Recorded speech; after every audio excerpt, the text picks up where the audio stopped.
مناحي الحياة باتت الهجرة غير النظامية حلما بعيد المنال بالنسبة لشبان غزة، وعدد كبير منهم قضوا قبل أن يصلوا إلى الشواطئ. نحو 390 فلسطينيا من سكان قطاع غزة قضوا في رحلات الهجرة غير القانونية عبر البر والبحر منذ عام 2010. كنا مبيتين في البحر ساعتين بنغرق.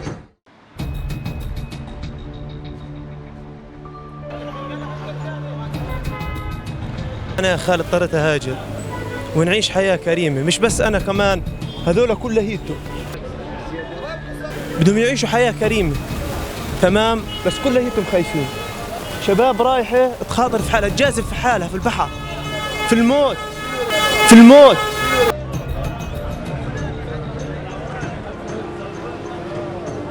بدي اهاجر. انا بعرف انه حخاطر بحياتي، بس على رغم هيك حطلع. لو بدي اموت او بدي اعيش حطلع، على الاقل بلاقي حياه كريمه هنا.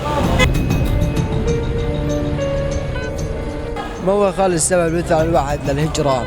يعني انت شايف كيف، ولا بطلات لا شغل لا حاجه، وانت شايف كيف الاحوال البلد. ما يعني والله الناس قسما بالله بتموت تنقهر وذل، وهي الحياه. لما الناس عم تطلع برا مش لله، والله قسما بالله قهر وكبد من نشوفه في غزه.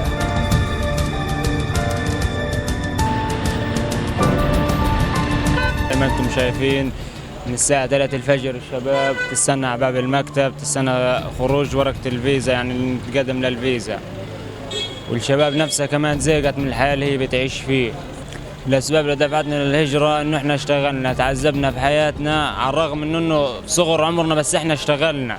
الشغل أنا ذل على آخر الشغل. عرفت إنه في مخاطرة من الهجرة يعني، بس خلص الواحد بده يطلع، بده يسافر، نشوف حياتنا برا. لسه الواحد يشق طريقه من هو صغير، انه هو شاب لسه في عمره صغير، يشق طريقه يأمن مستقبله، يأمن مستقبل اهله. هذا احسن شيء في الحياه. انا يعني الواحد لازم ينشل عيلته، واحد في العيله لازم يغامر عشان ينشل العيله كامله. وضع في غزه معدوم ولا حاجه، بدك تسافر عشان تأمن مستقبلك، تأمن مستقبل لاهلك. انا مواطن من غزه، انا طول حياتي انا بشتغل في مطاعم صنايعي. اليوم فيش الشغل في قطاع غزة، واحنا اضطرينا نهاجر يعني، والمخاطرة هذه كلها حندفع ثمنها يعني. الله يعلم انه احنا نرجع او ما نرجعش. اليوم انا عمري 41 سنة، ما فيش لي مجال شغل خالص في القطاع.